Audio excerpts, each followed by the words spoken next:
एक साहब आँख बनवाने की गर्ज से एक डॉक्टर के पास जाते हैं क्योंकि उसकी आँख में पानी पड़ गया था। तो डॉक्टर साहब से जब मिले उसने चेक किया तो उसने कहा कि इसका इलाज जो है वो दवाइयों से नहीं होगा, बल्कि उसका इलाज जो है आपका ऑपरेशन करना पड़ेगा। अब जब डॉक्टर ने मुकम्मल तैयारी कर ली और उस वक्त के मुताबिक उसको क्लोरोफार्म सुंघाई गई तो वो आदमी बेहोश हो गया। और जब बेहोश हो गया तो अब डॉक्टर साहब जब उसके करीब हालात लेकर तो उसके अंदर से आवाज़ आ रही थी, अल्लाह अल्लाह इल्लल्लाह, अल्लाह अल्लाह इल्लल्लाह। अब डॉक्टर ने ऑपरेशन रोक लिया। उसने कहा जब तक यह खामोश नहीं होगा तो उस वक्त ऑपरेशन नहीं हो सकता। अब डॉक्टर उसको दोबारा होश में ले आया और उससे कहा कि आपका ऑपरेशन इस तरह नहीं होगा, बल्कि ऑपरेशन के दौरान आपको खामोशी अख्तियार करनी पड़ेगी, फिर जाके इसका ऑपरेशन होगा। तो वो साहब कहने लगे कि जब आपने वो क्लोरोफार्म सुंघाई थी तो उसके बाद तो मुझे पता ही नहीं कि मुझे क्या हुआ, मैं तो बेहोश हो गया था। तो डॉक्टर साहब कहने लगे कि आपके दिल से आवाज़ आ रही थी, अल्लाह अल्लाह इल्लल्लाह।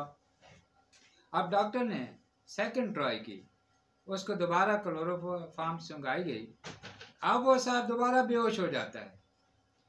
जब बेहोश होता है डॉक्टर साहब फिर करीब होते हैं तो फिर उस साहब के दिल से वही इल्लल्लाह इल्लल्लाह की आवाज़ें आ रही होती हैं। तो ये दोबारा ट्राई करने के बाद डॉक्टर साहब ने कहा इसका ऑपरेशन नहीं हो सकता। क्यों नहीं हो सकता कि इसको बेहोश भी करते हैं फिर भी इसके दिल से इल्लल्लाह की आवाज़ें सुनाई देती हैं, ये हरकत में रहता है। फिर जब वो होश में आया तो उससे पूछा और उसके दोस्तों से पूछा कि इस साहब को है क्या। तो उसके दोस्तों ने बताया कि ये उठते बैठते चलते फिरते जहाँ भी इसको देखा गया इसकी ज़ुबान पे ये जिक्र जारी होता था, अल्लाह अल्लाह इल्लल्लाह इल्लल्लाह। तो ये जिक्र उसके जिस्म में रच बस गया है। अब अगर वो सोता है तो उसका दिल जिक्र करता है, वो चलता है बैठता है तो उसकी ज़बान ये जिक्र करती है, तो ये जिक्र उसकी आदत बन चुकी है।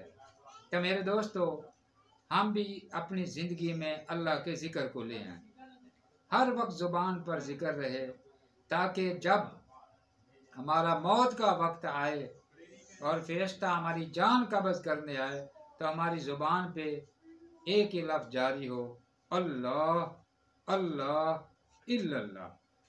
तो ये वो साहब थे जो हज़रत मौलाना रशीद अहमद गंगोही के दोस्त थे।